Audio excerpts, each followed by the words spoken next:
Dear student, welcome back to my lecture. You know that we are discussing on transformation sentence. As a part of it, today I discuss on assertive to interrogative. Here, assertive sentence. Assertive sentence এর দুইটা অংশ আছে যা তোমরা previous ক্লাসগুলোতে দেখেছো। assertive sentence কে দুইটা ভাগে ভাগ করা যায়, একটা অ্যাফার্মেটিভ আর একটা নেগেটিভ। তো সেই ক্ষেত্রে আমরা আমাদের প্রিভিয়াস যে ক্লাসগুলো ছিল সেই ক্লাসগুলোর মধ্যে আমরা অ্যাসার্টিভ সেন্টেন্সকে অ্যাফার্মেটিভ সেন্টেন্সকে কিভাবে নেগেটিভ করতে হয় সেটা আমরা দেখিয়েছিলাম। তো অ্যাসার্টিভ সেন্টেন্সের যে দুইটা অংশ, অ্যাসার্টিভ সেন্টেন্সের দুইটা অংশ অ্যাফার্মেটিভ আর নেগেটিভ। তো অ্যাফার্মেটিভ নেগেটিভ দুইটা সেন্টেন্স মিলেই হচ্ছে অ্যাসার্টিভ সেন্টেন্স। তো সেই ক্ষেত্রে অ্যাসার্টিভ মিন্স অ্যাফার্মেটিভ নেগেটিভ। তো আমরা এই দুইটা সেন্টেন্সকেই অ্যাফার্মেটিভ এবং নেগেটিভ এই দুইটা সেন্টেন্সকেই আমরা আজকে ইন্টারোগেটিভ করব। দ্যাট মিন্স অ্যাসার্টিভকে ইন্টারোগেটিভ করা যে কথা, অ্যাফার্মেটিভকে ইন্টারোগেটিভ করা একই কথা, আর নেগেটিভকে ইন্টারোগেটিভ করা একই কথা। আর তোমরা মনে রাখবে যে আমরা যখন ইন্টারোগেটিভগুলো করব তখন এগুলো অর্থের পরিবর্তন করা যাবে না। আমাদের ট্রান্সফরমেশন অফ সেন্টেন্সের সিস্টেমে অর্থের কোনো পরিবর্তন করা যাবে না। সেই ক্ষেত্রে আমরা যখন দেখব বাক্যগুলো অ্যাফার্মেটিভ থাকবে তখন আমাদেরকে নেগেটিভ ইন্টারোগেটিভ করতে হবে, আবার যখন বাক্য নেগেটিভ থাকবে তখন আমাদেরকে অ্যাফার্মেটিভ ইন্টারোগেটিভ করতে হবে। ওকে, চলো আমরা দেখি এবার কিভাবে বাক্যগুলোকে ইন্টারোগেটিভ করা যায়, অ্যাসার্টিভ সেন্টেন্সগুলোকে। বেসিক রুলস এর মধ্যে আমরা চলে যাব। বেসিক রুলস এর মধ্যে প্রথম একটা সেন্টেন্স আছে, he is in the school. এই সেন্টেন্সটার মধ্যে একটা অক্সিলারি ভার্ব আছে। তোমরা একইভাবে আমরা যখন অ্যাফার্মেটিভ সেন্টেন্সকে নেগেটিভ করেছিলাম, অক্সিলারি ভার্ব অনেক গুরুত্বপূর্ণ একটা ভূমিকা পালন করে, ঠিক এখানেও এই অক্সিলারি ভার্বগুলো একটা গুরুত্বপূর্ণ ভূমিকা পালন করবে। তো অক্সিলারি ভার্ব থাকে বাক্যের প্রথমে, অক্সিলারি ভার্ব যদি বাক্যের মধ্যে থাকে সাবজেক্টের পরে, ইন্টারোগেটিভ করার জন্য সেই অক্সিলারি ভার্বটা বাক্যের প্রথমে নিয়ে আসতে হবে। এবং বাক্য অ্যাফার্মেটিভ হলে সংক্ষেপে নট বসাই দিতে হবে, আর বাক্য নেগেটিভ হলে নটটা উঠে যাবে। দেখো প্রথম বাক্যটা হচ্ছে he is in the school. এক্ষেত্রে he is in the school বাক্যটার মধ্যে একটা অক্সিলারি ভার্ব হচ্ছে ইজ। আমি একটু আগে বলেছিলাম যে বাক্যের মধ্যে যদি অক্সিলারি ভার্ব থাকে তাহলে সেই অক্সিলারি ভার্বটাকে বাক্যের প্রথমে নিয়ে আসবো এবং সংক্ষেপে নট বসাতে হবে। ঠিক তাই করব আমরা। এই অক্সিলারি ভার্বটা বাক্যের প্রথমে নিয়ে আসলাম ইজ, সংক্ষেপে নট। যেহেতু বাক্যটা অ্যাফার্মেটিভ বাক্য, অ্যাফার্মেটিভ বাক্য হলে সংক্ষেপে নট বসাতে হবে, আর নেগেটিভ বাক্য হলে নটটা উঠে যাবে। He is in the school, তাহলে isn't he in the school.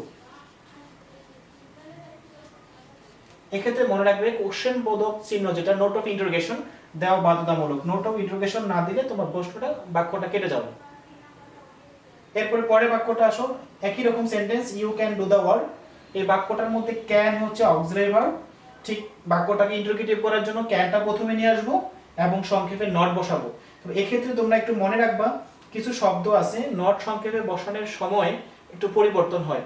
যেমন আমি এখানে লিখে দিচ্ছি, শ্যাল থাকলে শান্ট, উইল থাকলে ওন্ট, ক্যান থাকলে ক্যান্ট, আর এম থাকলে আরেন্ট অথবা এন্ট।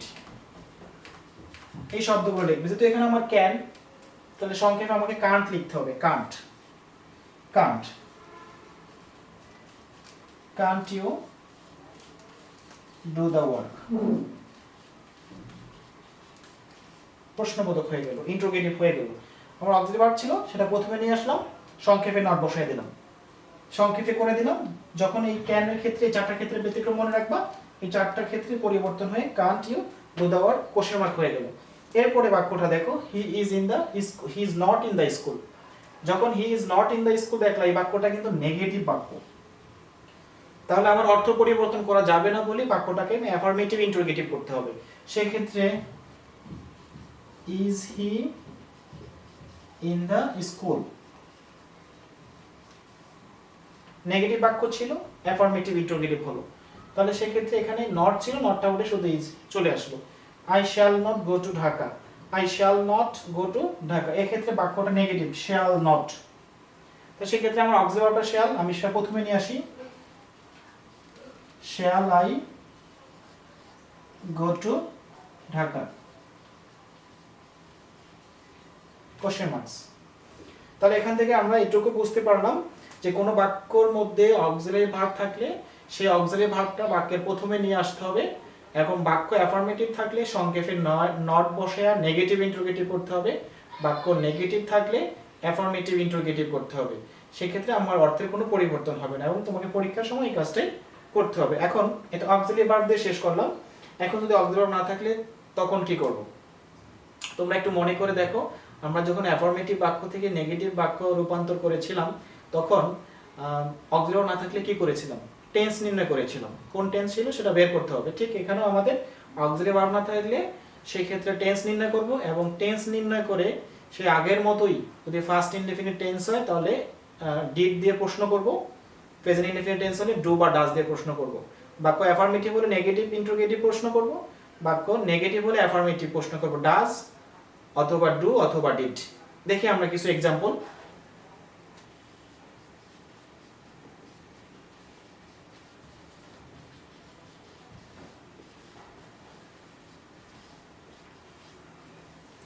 অক্সিলারি ভার্ববিহীন মানে কোনো অক্সিলারি ভার্ব থাকবে না। তো সেক্ষেত্রে তোমরা মনে করবা যখন অক্সিলারি ভার্ব থাকবে না বাক্যের মধ্যে তখন বুঝতে হবে হয়তো এটা ফার্স্ট ইনডেফিনিট টেন্স আর প্রেজেন্ট ইনডেফিনিট টেন্স, কারণ এই দুইটা টেন্সের মধ্যে আমার অক্সিলারি ভার্বের ব্যবহারটা নেই। তো সেক্ষেত্রে আমরা দুটো এক্সাম্পল দেই, তারপরে তুমি বুঝবে।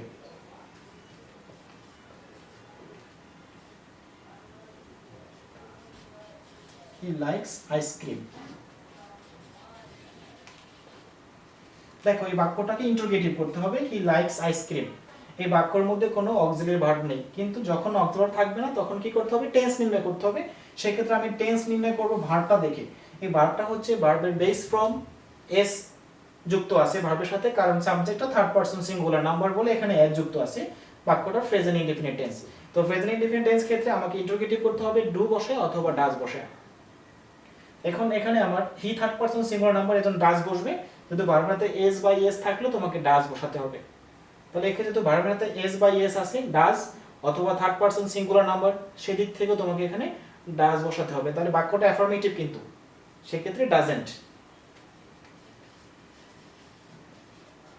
Doesn't he like.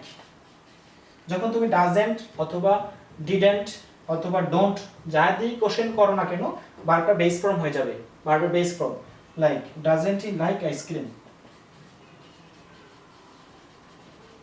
Question marks. আরেকটা দেখো, দে প্লে ফুটবল। এই বাক্যটাকে ইন্টারোগেটিভ করতে হবে। এই বাক্যটার মধ্যে কোনো অক্সিলারি ভার্ব নেই, তাহলে কি করতে হবে? টেন্স নির্ণয় করতে হবে। টেন্স নির্ণয় করব কিভাবে? ভার্ব দেখে টেন্স নির্ণয় করব। ভার্বটা V1, তাহলে এখানে ডু বা ডাজ। এখন ডু বা ডাজ কোনটা? এখানে সাবজেক্টটা থার্ড পারসন প্লুরাল নাম্বার, অথবা ভার্বের সাথে কোনো এস বা এস নেই, সেক্ষেত্রে তোমার প্রথমে বসাই দিবা তুমি ডু, সংক্ষেপে not, don't.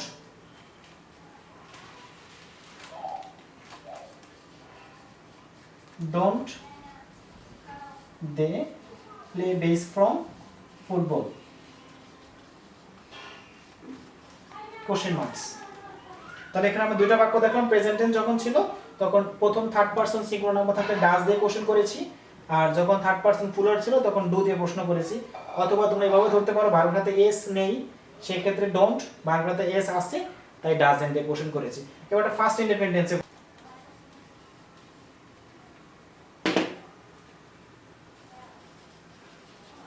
sang a song, he sang a song।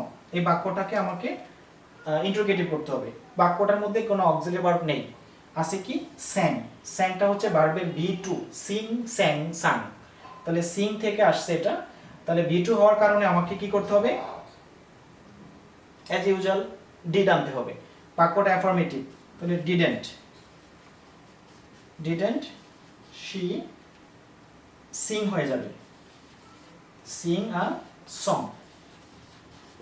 Didn't she Singh a song, question marks, কারণ প্রশ্নবোধক করছি। এবার একটা নেগেটিভ বাক্য দেখলাম, দেখি। I did not catch the ball. I did not catch the ball, বাক্যটা ইন্টারোগেটিভ করতে হবে, আছে নেগেটিভে, ডিড নট। এক্ষেত্রে তোমাকে ইন্টারোগেটিভ করার সময় ডিডটা অক্সিলারি ভার্ব, এখানে ভার্বের উপর কোনো ইনফ্লুয়েন্স নেই, সেক্ষেত্রে প্রথমে ডিডটা নিয়ে আসো, ডিড আই, নটটা উঠে যাবে কারণ নেগেটিভ থাকলে অ্যাফার্মেটিভ ইন্টারোগেটিভ করতে হবে। Did I catch the ball, question বলো। তো এই যে মোটামুটি বেসিক নিয়মটা আমাদের এখানে শেষ। এখানে বেসিক নিয়মটার মধ্যে তাহলে আমরা টোটাল এতক্ষণ পর্যন্ত কি দেখলাম, যদি অক্সিলারি ভার্ব থাকে তাহলে অক্সিলারি ভার্বটা বাক্যের প্রথমে নিয়ে আসতে হবে, বাক্যটা অ্যাফার্মেটিভ হলে সংক্ষেপে নট বসায় দিতে হবে, নেগেটিভ হলে নটটা উঠে যাবে। অক্সিলারি ভার্ব বিহীন মানে না থাকে যদি, তাহলে কি করতে হবে, টেন্স নির্ণয় করতে হবে। যদি ফার্স্ট ইনডেফিনিট টেন্স হয় তাহলে ডিডন্ট, প্রেজেন্ট ইনডেফিনিট টেন্স হলে ডোন্ট অথবা ডাজেন্ট। বাক্য একই রকম নেগেটিভ হলে অ্যাফার্মেটিভ ইন্টারোগেটিভ করবে, আবার অ্যাফার্মেটিভ হলে নেগেটিভ ইন্টারোগেটিভ করবে। এটাই হচ্ছে মূলত বেসিক নিয়ম।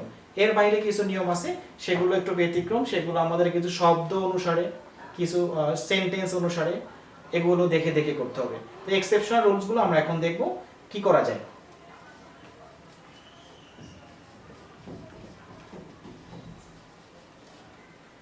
এক্সেপশনাল রুলস, আচ্ছা প্রথমে নেভার, নেভার থাকলে ইভার, নাথিং থাকলে এনিথিং।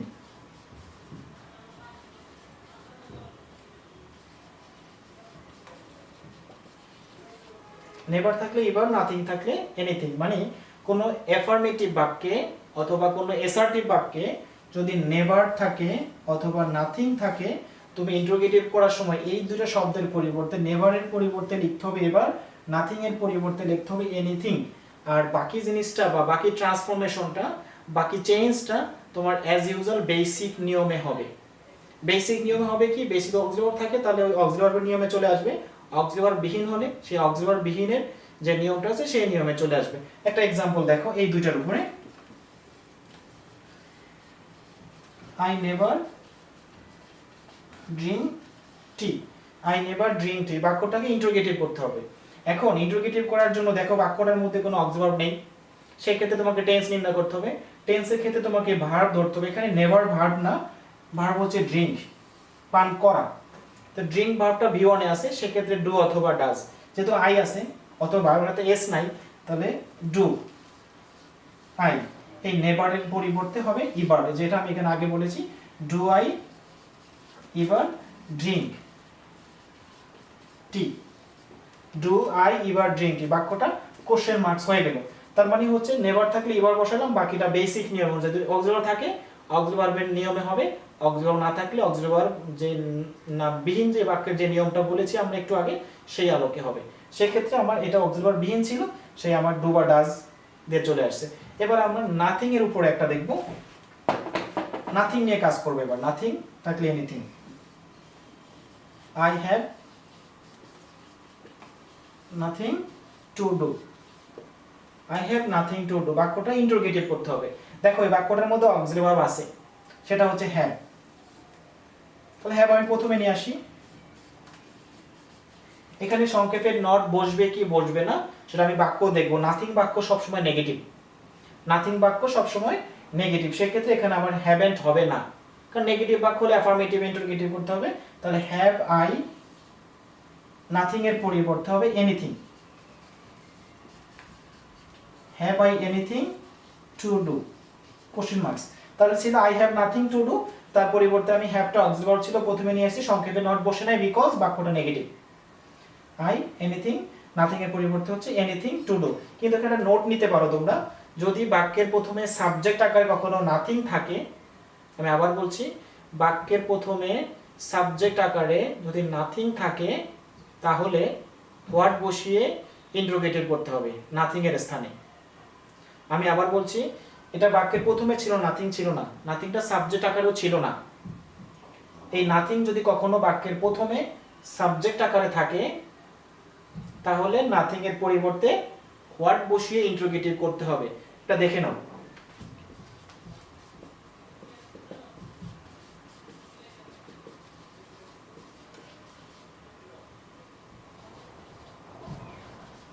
আমি সংক্ষেপে লিখেছি সাবজেক্ট। নাথিং সাবজেক্ট হিসেবে থাকলে হোয়াট বসিয়ে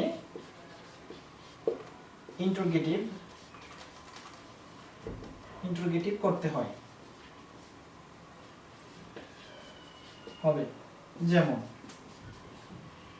nothing is impossible, nothing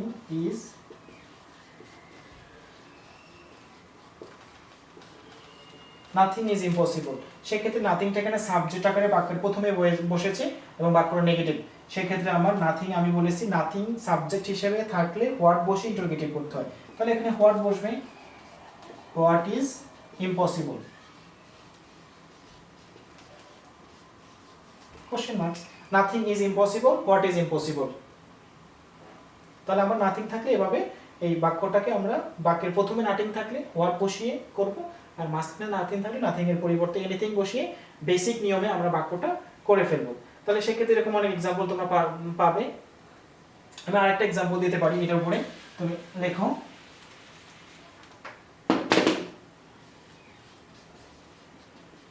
nothing can ruin him.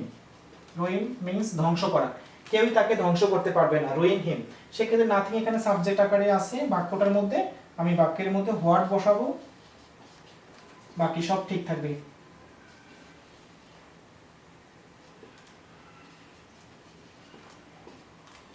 What can ruin হিম। তাহলে এখানে আমরা দেখলাম, এখানে আমরা কি দেখতে পেলাম, এখানে দেখতে পেলাম যদি কোনো বাক্যের মধ্যে নেভার থাকে তাহলে এবার বসিয়ে ইন্টারোগেটিভ করতে হবে, বাকিটা বেসিক নিয়ম। নাথিং থাকলে এনিথিং, আর নাথিং বাক্যের প্রথমে সাবজেক্ট আকারে থাকলে তাহলে সেক্ষেত্রে হবে হোয়াট। তো এই বেসিক নিয়মটা আমাদের শেষ হলো। এরপরে আমরা এটা এক্সেপশনাল রুলসের মধ্যে শেষ হলো। এবার আমরা আরেকটা বাক্য শিখবো।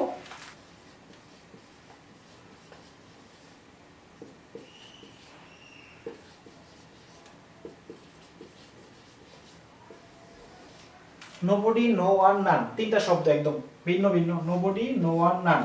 নোবডি, নো ওয়ান, নান। এই নোবডি, নো ওয়ান, নান থাকলে তোমরা বাক্যের প্রথমে এই নোবডি, নো ওয়ানের জায়গায় হু বসাবে প্লাস বাকি অংশ প্লাস কোশ্চেন মার্কস। এই নোবডি, নো ওয়ান না থাকলে একদম সহজ সিম্পল রুলস, বাক্যের প্রথমে হু বসাবা, বাকি অংশ বসে যাবে, কোশ্চেন মার্কস। এক্সাম্পলে যদি আমরা আসি, নান ক্যান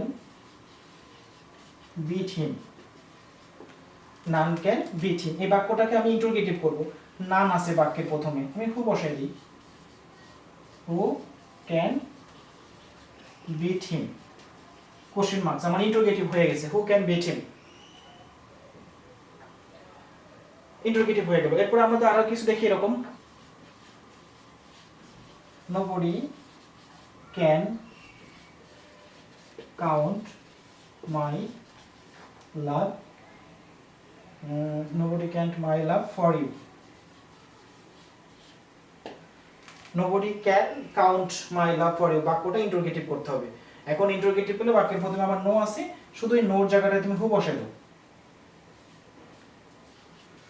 হু, বাকি সব ঠিক থাকবে। Can count my love for you, question marks. তাহলে নোবডি, নো ওয়ান, নান থাকলে আমরা সেখান থেকে কি বুঝলাম, নোবডি, নো ওয়ান, নান থাকলে নোবডি, নো ওয়ান, নানের জায়গায় তুমি হু বসাবা শুধু, বাকি সব ঠিক থাকবে, লাস্টে question marks. Nobody can count my love for you, এখানে বাক্যের প্রথমে নোবডি ছিল, আমি এখানে হু বসাই দিলাম, বাকি সব ঠিক আছে, লাস্টে কোশ্চেন মার্কস। এরপর আমরা আরেকটা এক্সাম্পল দেখবো, এভরিবডি, এভরিওয়ান, অল দিয়ে। নোবডি, নো ওয়ান, নান একটা অংশ, এভরিবডি, এভরিওয়ান, অল এগুলো কিন্তু ফিক্সড। সো বন্ধুরা, এভরিবডি, এভরিওয়ান, অল, সেক্ষেত্রে এভরিবডি, এভরিওয়ান, অল থাকলে এভরিবডি, এভরিওয়ান, অল এর স্থানে হু ডাজেন্ট অথবা ডোন্ট অথবা ডিডেন্ট প্লাস ভি1, বাকি অংশ ঠিক থাকবে, লাস্টে কোশ্চেন মার্কস। এগুলো কিন্তু খুবই বেসিক এর মতো করে একদম ফিক্সড করে নেবে। এইসব everybody, everyone, all, nobody, no one, none অনেক সময় একটু মিলে যায়, সেক্ষেত্রে তোমরা এগুলো দুইটাই ভিন্ন জিনিস। এভরিবডি, এভরিওয়ান, অল থাকলে তোমরা মনে রাখবা হু ডাজেন্ট, হু ডোন্ট অথবা হু ডিডেন্ট, যে কোনো একটা, আর বাকি অংশ কোশ্চেন মার্কস। আর এভরিবডি এভরিওয়ান অল থাকলে তো একটু আগে দেখলাম শুধু হু, নোবডি নো ওয়ান নাম থাকলে শুধু হু, বাকি সব ঠিক থাকলে লাস্টে কোশ্চেন মার্কস। এখানে তোমরা দেখবা যে হুর পরে ডাজেন্টও বসতে পারে, কখনো কখনো ডোন্টও বসতে পারে, ডিডেন্টও বসতে পারে। সেক্ষেত্রে কোনটা বসবে, ডাজেন্ট বসবে না ডোন্ট বসবে না ডিডেন্ট বসবে, সেটা নির্ভর করবে তোমার ভার্বের উপর। আমি এখানে কিছু এক্সাম্পল লিখে রেখেছি, সেই ভার্বের উপর ডিপেন্ড করবে সে কি ডাজেন্ট হবে নাকি ডোন্ট হবে নাকি ডিডেন্ট হবে। দেখো এখন এক্সাম্পল আমি দেখছি এখানে অল লাভ ফ্লাওয়ার্স, তার মানে যে রুলস অনুযায়ী এভরিবডি এভরিওয়ান অল, অল আছে, তাহলে অল থাকলে কি হবে, হু ডাজেন্ট বা ডোন্ট অথবা ডিডেন্ট। তাহলে এখানে আমি হু আগে লিখে ফেলি, হু।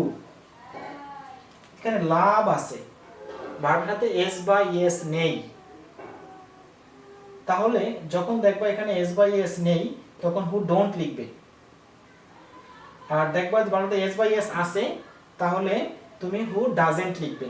তাহলে who don't love flower, question marks. আবার পরে বাক্য দেখো, এভরিবডি উইশেস, তাহলে everybody wishes to be win, আমার এই দুইটা নিয়ে কাজ।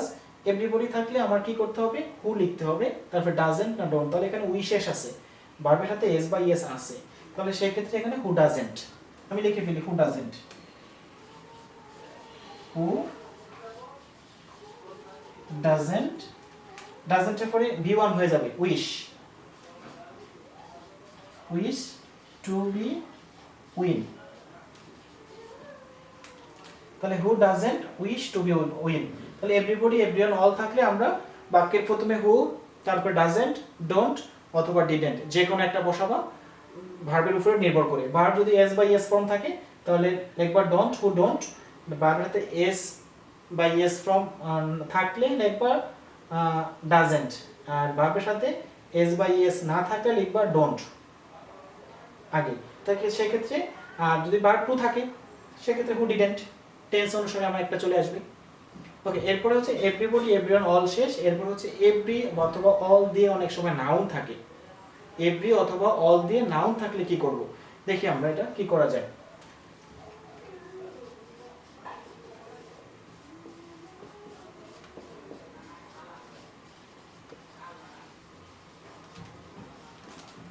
এভরি প্লাস এভরি অথবা অল যে কোনো একটা, এভরি অল পরে নাউন, সাধারণ নাউন থাকবে, সেক্ষেত্রে আমাদের কি করতে হবে, এক্ষেত্রে আমার এই দুইটা পরিবর্তে থাকলে প্রথমেই হবে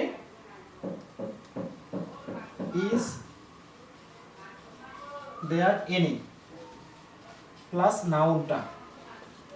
প্রথমে এভরি এবং অল এর জায়গায় তোমরা ইজ দেয়ার এনি লিখবে, সেরপর নাউনটা বসাই দেবা, প্লাস হু, ঠিক আগের মতো হু ডাজেন্ট হতে পারে, ডোন্ট হতে পারে,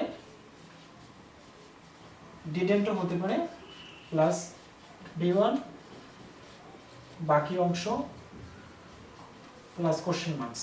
তাহলে is there any plus noun, who doesn't, who don't অথবা হু ডিডেন্ট প্লাস বি1 প্লাস বাকি অংশ দিয়ে কোশ্চেন মার্কস দিয়ে তোমার এটা ইন্টারোগেটিভ করে ফেলতে পারবে। কিন্তু এখানে একটা নোট আছে, কিন্তু বাক্যে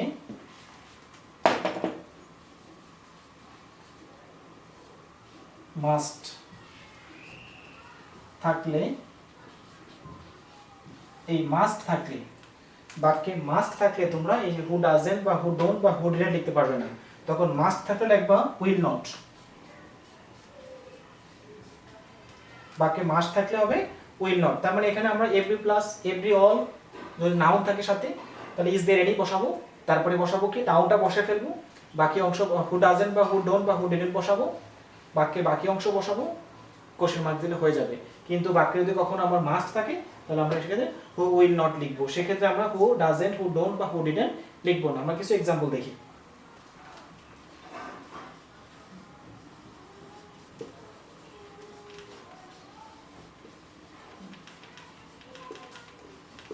every mother loves her child, এখানে এভরিবডি, এভরিওয়ান, অল এটার মধ্যেও পড়ে নাই, আর হচ্ছে নোবডি, নো ওয়ান, নানের মধ্যেও পড়ে, এখানে এভরি প্লাস নাউনের মধ্যে পড়েছে। এভরি প্লাস নাউন, এভরি এটা নাউন, এটা নাউন, এভরি প্লাস নাউন। তাহলে এভরি এর পরিবর্তে এভরি এর জায়গাটায় লিখবো আমরা is there any, is there any, নাউনটা বসে যাবে মাদার। এখানে এখন হু ডাজেন্ট, হু ডোন্ট অথবা হু ডিডেন্ট, ভার্বটা আছে কিসে, এস ফর্ম আছে, হু পরে এখানে এস ফর্ম আছে, who doesn't.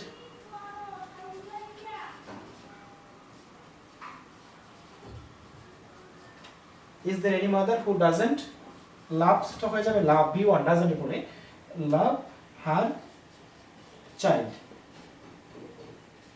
Question marks. Is there any mother who doesn't love her child, এখানে এভরি পরিবর্তে আমি লিখলাম দেয়ার ইজ দেয়ার এনি, নাউনটা বসে গেছে, লাভস থাকার কারণে হু ডাজেন্ট। এখানে যদি শুধু লাভ থাকতো who don't, who doesn't love her child, লাভটা তখন বি ওয়ান হয়ে যাবে, এদিক থেকে এটা খেয়াল রাখতে হবে। All man hate a liar, all man hate a liar, এই বাক্যটা ইন্টারোগেটিভ করতে হবে। সেক্ষেত্রে এখানে অল আছে, আমার এভরি, অল এর পরে নাউন আছে, অল এর পরে নাউন আছে, সেক্ষেত্রে আমার অল এর জায়গায় হবে ইজ দেয়ার এনি, এমএনটা হয়ে যাবে এমএন, ইজ দেয়ার এনি ম্যান, এখানে বার করতে এস বাই এস নেই, তাহলে হু ডোন্ট, হু ডোন্ট, তারপরে হেইটা ঠিক থাকবে কারণ এটা এস বাই এস নেই, হেইটে লায়ার। তাহলে অল যুক্ত নাউন ছিল, all plus noun, is there any all এর জায়গায় ম্যানটা, নাউনটা এখানে এমএন ছিল, এখানে এমএন হয়ে গেল, এখানে হেইটটা hate verb one, S by S নেই, হু ডোন্ট, হেইটে লায়ার। তাহলে সেক্ষেত্রে আমার এই বারটা হয়ে গেল। এবার আমরা একটা মাস্ট দিয়ে দেখি, স্বাভাবিক একটা বাক্য, all man must die, all man must die, সেক্ষেত্রে আমরা অল ম্যান মাস্ট ডাই অথবা এভরি ম্যান মাস্ট ডাই, যাই লেখো সমস্যা নেই। তাহলে এখন এখানে is there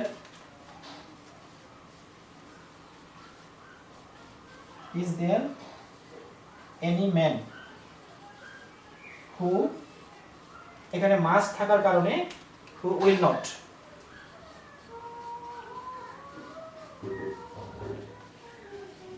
question marks, is there any man who will not die, বাক্য ইন্টারোগেটিভ হয়ে গেল।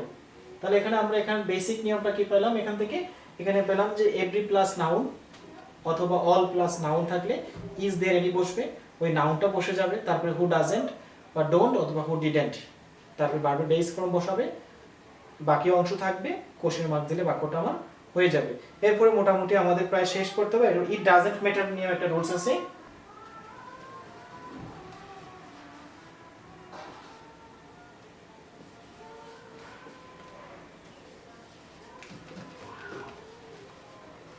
ইট ডাজেন্ট ম্যাটার থাকলে বাক্যটাকে ইন্টারোগেটিভ করার জন্য এই পুরো একবার থাকতে পারে, ইট ডাজেন্ট ম্যাটার থাকলে তোমরা সেক্ষেত্রে লিখবা হোয়াট দো, ইট ডাজেন্ট ম্যাটার থাকলে সেক্ষেত্রে হোয়াট দো এই শব্দটা লিখে কোশ্চেন মার্ক করলেই হয়ে যাবে লাস্টে, বাকি শব্দটা সব ঠিক, সব বাকি সব সেন্টেন্সটা ঠিক থাকবে। হোয়াট দো বাক্যের প্রথমে থাকবে, বাকি অংশ ঠিক থাকবে, লাস্টে কোশ্চেন মার্কস। একটা এক্সাম্পল দিই আমরা,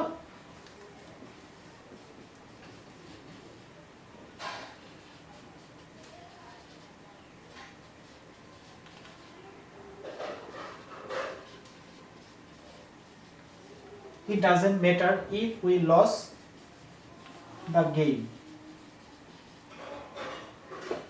it doesn't matter if we lose the game। তাহলে দেখো বাক্যের প্রথমে ছিল it doesn't matter, আমি এখানে বলেছিলাম যে it doesn't matter থাকলে তোমরা বাক্যের প্রথমে what do লিখবে, বাকি সব ঠিক থাকবে, লাস্টে কোশ্চেন মার্কস হয়ে যাবে। তো এখানে পরিবর্তে what do লিখে ফেলো, what do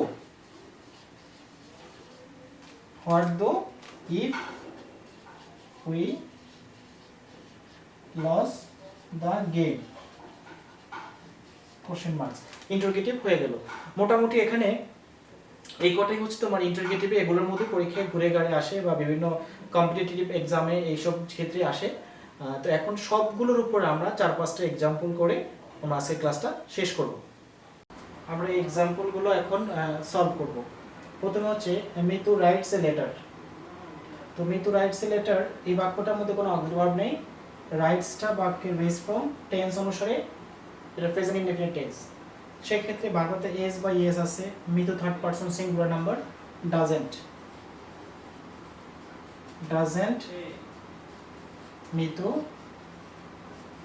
write a letter question marks তাহলে মিতু writes a letter এটা ইন্টারোগেটিভ হচ্ছে doesn't Mitu write a letter কিভাবে হলো এখানে অক্সিলারি নাই অক্সিলারি ভার্ব বিহীন এটা সেই ক্ষেত্রে doesn't বাক্যে প্রথমে বা টেন্স অনুসারে নিয়ে আসছি মিতু write a letter এরপর none can accept the proposal আমরা রুল শিখেছি নোবডি নো আর নান থাকলে বাক্যের প্রথমে হু বসবে বাকি সব ঠিক থাকবে নান এর ক্ষেত্রে হু বাকি সব ঠিক থাকবে can accept who can accept the proposal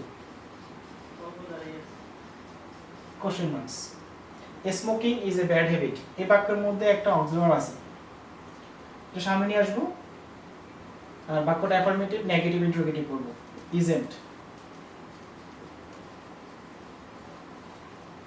isn't smoking a bad habit question marks I never went there এই বাক্যটা নেগেটিভ বাক্য ইন্টারোগেটিভ করতে হবে নেভার থাকলে এবার বসাবো আর বাকিটা বেসিক নিয়মে পরিবর্তন হবে বাক্যটার মধ্যে ওয়েন্ট আছে ভার্ব বা অক্সিলারি বি মানে একদম অক্সিলারি নেই সেক্ষেত্রে আমি টেন্স নির্ণয় করলাম টেন্স নির্ণয় করতে গেলে এখানে ওয়েন্ট আছে ওয়েন্ট বাক্যে B2 মানে ফার্স্ট ইনডেফিনিট টেন্স সেক্ষেত্রে did I ever এই ওয়েন্টটা এখন গো হয়ে যাবে did I ever go there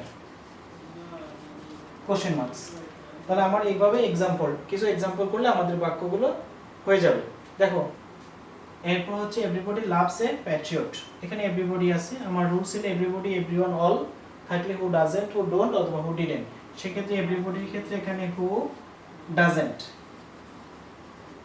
loves আছে হু ডাজন্ট লাভ হয়ে যাবে এ প্যাট্রিয়ট কোশ্চেন মার্কস এভরিবডি থাকলে হু ডাজন্ট কারণ ডাজন্ট কখন আসবে আমার ভার্বের উপর ডিপেন্ড হবে ডাজন্ট কখন আসবে তারপরে এস বাই এস থাকলে ডাজন্ট এ না থাকলে don't he was not a ফুল পরের বাক্যটা হি ওয়াজ নট এ ফুল এখানে অক্সিলারি ভার্ব আছে ওয়াজ নটও আছে নেগেটিভ বাক্য অ্যাফার্মেটিভ ইন্টারোগেটিভ করতে হবে প্রথমে ওয়াজ চলে আসবে ওয়াজ হি এ ফুল কোশ্চেন মার্কস এরপর everyone knows this with everybody everyone all ওই প্রথম রুলসটাই তাহলে হু doesn't know this ওকে বন্ধুরা আজকে আমরা এই পর্যন্তই আগামী ক্লাসে নতুন আরেকটা আইটেম নিয়ে আমরা হাজির হব ইনশাআল্লাহ